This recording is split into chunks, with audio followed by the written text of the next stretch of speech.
Linay. Good morning po, Tay. Kailangan niyo po to yan? Bible verse po ito. Kuya, kailangan niyo po to. Bible verse. Good morning po kuya. Disturbo, konti lang. Oops. Kuya. Ano po Tay? Kala ko pira na.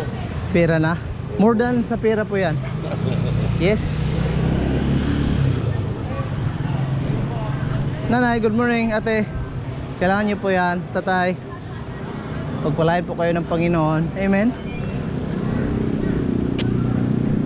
Tatay, kailangan niyo po to.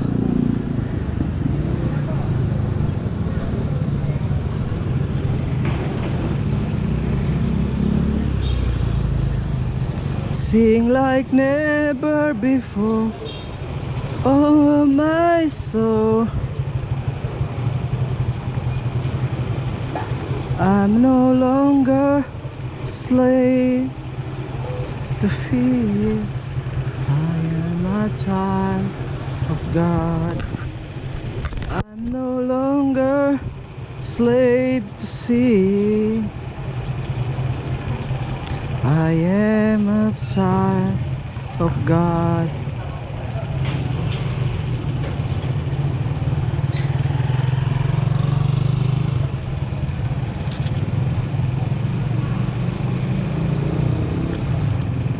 Take it by force.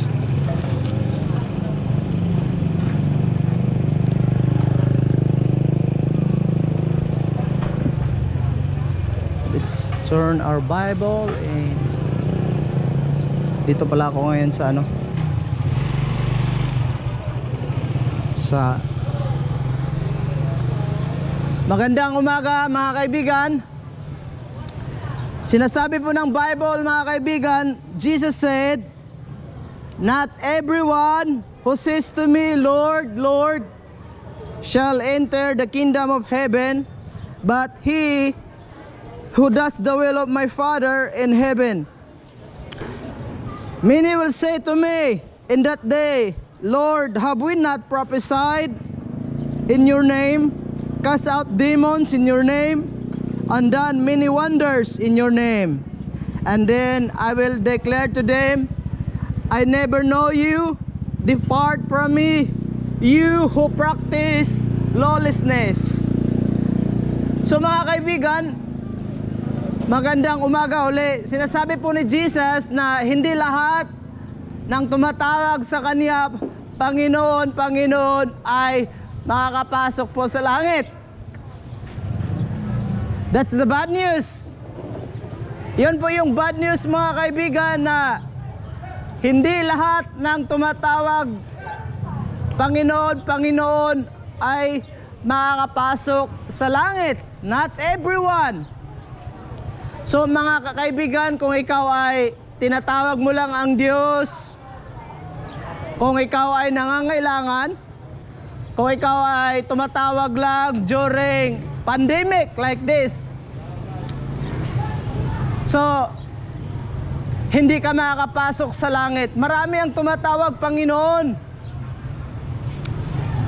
Mga kaibigan, nakikita ng Diyos ang inyong buhay, nakikita ng Diyos ang iyong puso. So sinasabi ng Panginoon, not everyone who says to me, Lord, ay makakapasok sa langit. Yung tao lamang, yung mga tao lamang ang gumagawa ng will ng Father. Nung hindi ko alam kung anong Tagalog sa will, but yun lang ang sumusunod sa Panginoon.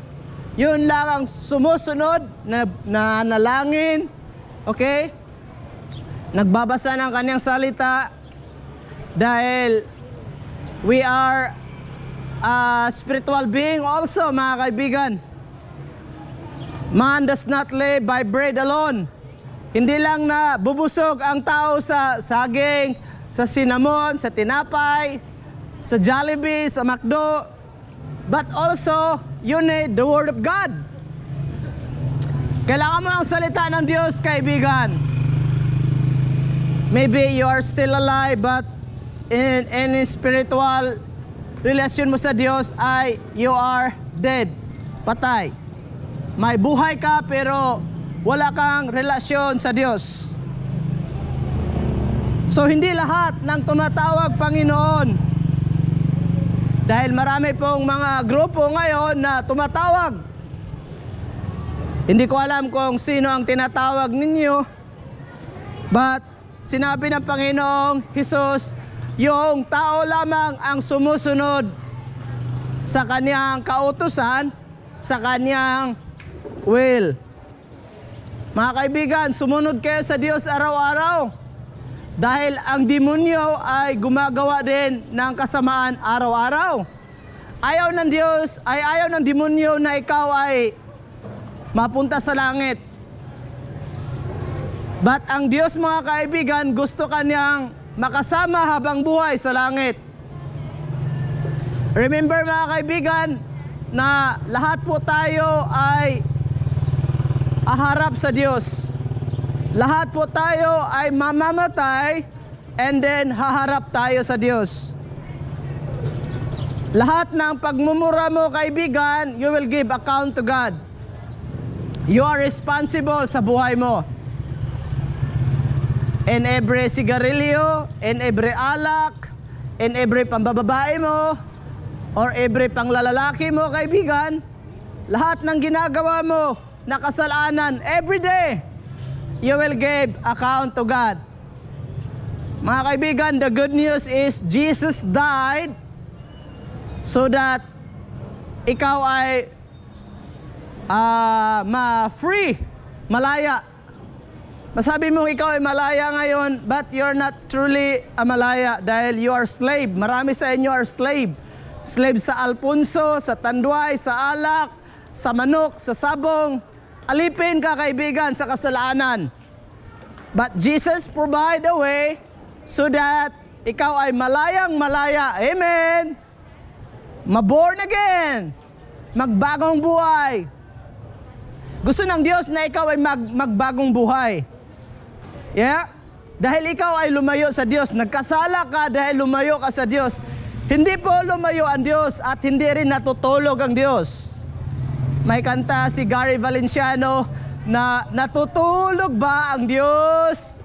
Pero hindi po natutulog ang Diyos, kaibigan. Alam nyo, dati po akong makasalanan. I'm from Mindanao, na-stranded lang ako dito. First time ko dito sa Binalunan. And gusto ng Diyos na ibahagi ang kaniyang salita to everyone. Preach, sinabi ng Bible. Ibahagi ito sa iba't ibang tao. Dahil ang gusto ng Diyos ay masave lahat ng tao. Sana, hopefully. But you have your decision, mga kaibigan. It's your choice. Kung kayo ba ay magbabasa ng Biblia, it's your choice. Kung kayo ay manalangin, it's your choice. Choice mo yan kung titigil ka sa sigarilyo. Choice mo yan kung ikaw ay magpapatuloy sa sigarilyo. But ang warning ng Diyos na ikaw ay mapapahamak kapag nagpapatuloy ka sa kasalanan. Ikaw ay mapupunta sa impyerno. Yep.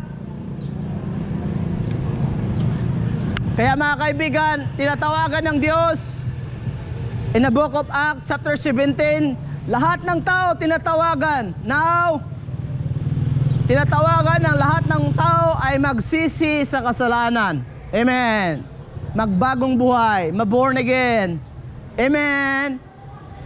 Dati akong lasinggero, dati akong nainigarilyo, pero ako ay binigyan ng chance. Napaka-merciful man ni Lord. Ako ay binigyan ng pagkakataon na magbagong buhay. So ito ako, mga kaibigan. Ang hawak ko ay Bible. Malaki ang Bible ko, Bible. Hindi na red horse ang dala ko, kaibigan. Hindi na sigarilyo ang dala ko, kaibigan.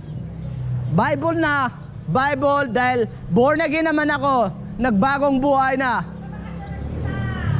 And mga kaibigan, it offers to you also.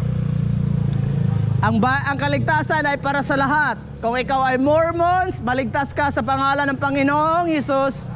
Kung ikaw ay Katoliko, sumasamba ka sa Diyos-Diyosan, maligtas ka sa pangalan ng Panginoong Hesus. Amen. God is a spirit. Ang Diyos ay espiritu.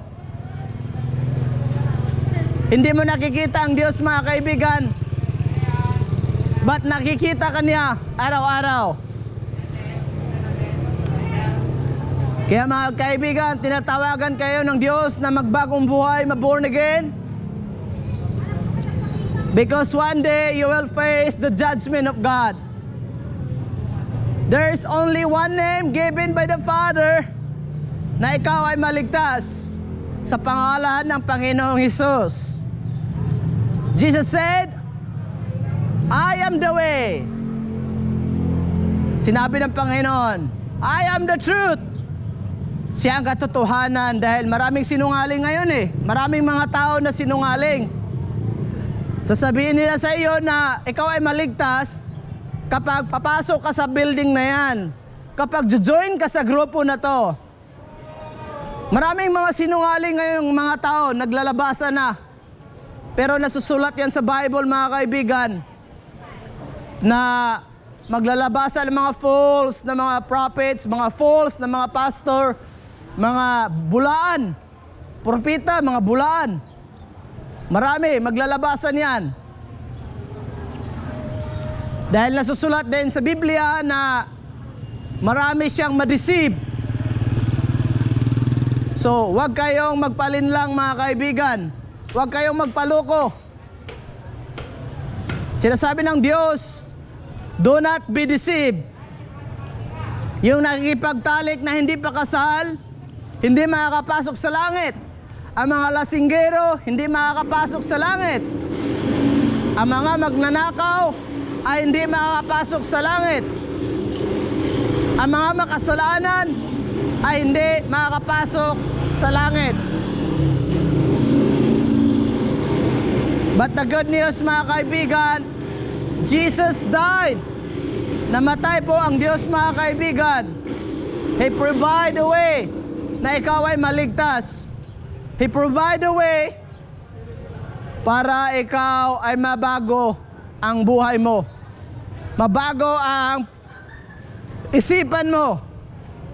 Kung ang isipan mo ay puro mga lustful, mga pagsasalsal, mga pag-iisip na mga kasamaan, mabago po yan. Sinabi ng Bible na renew your mind. Sinabi ng Bible na do not conform any longer to the pattern of this world, but be transformed by the renewing of your mind. Mabago po, ma-renew. Kung sa cellphone pa yan, ma-restart, ma-delete lahat ng mga karumihan sa buhay mo. If you follow God, if you read His Word, if you pray every day, hanapin mo ang kalooban ng Diyos, mga kaibigan. Huwag mong hanapin ang kasamaan. Gayahin mo ang Diyos, mga kaibigan. Maraming mga tao na ayaw sumunod sa Diyos dahil gusto nila ang kasalanan. Kasalanan. Grabe. Alam nyo ba, mga kaibigan, ang Diyos ay nasasaktan sa ginagawa ninyong kasalanan?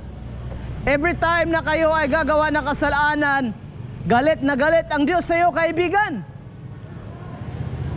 Sinasabi ng Bible, God hates the wicked every day. Galit na galit ang Diyos sa mga makasalanan na tao. Grabe. Grabe. Alam niyo, mga kaibigan, maraming mga tao na gusto nila ipakasal ang lalaki-lalaki. Gusto nilang ipakasal ang babae-babae. Grabe. Gusto na, ang Diyos, mga kaibigan, nagsabi na He created man and women. Okay? Para magkaroon ng baby. Woo! Go and multiply. Paano mag-multiply lalaki-lalaki? Bakit eh? Alam nyo, sa Marikina, every year sila nag-celebrate ng Gay Pride Parade. Mayroon sila mga parada sa mga bakla at tumboy. Grabe. At every year, nandoon din ako. Nagpipreach, bibigay warning, babala. Mga kaibigan, ito ang mangyayari sa buhay nyo kapag nagpapatuloy kayo ganito. Grabe, maraming mga taong nagagalit. Dahil ang katotohanan ay masakit. Yeah? Totoo. But the Bible said, know the truth and the truth will set you free. Yung feelings mo, kaibigan, ay hindi yan katotohanan. Dito po tayo magbase sa salita ng Diyos. Huwag yung feelings. Dahil yung feelings mo ay deceitful. Your heart is deceitful above. Ang motibo mo sa puso mo ay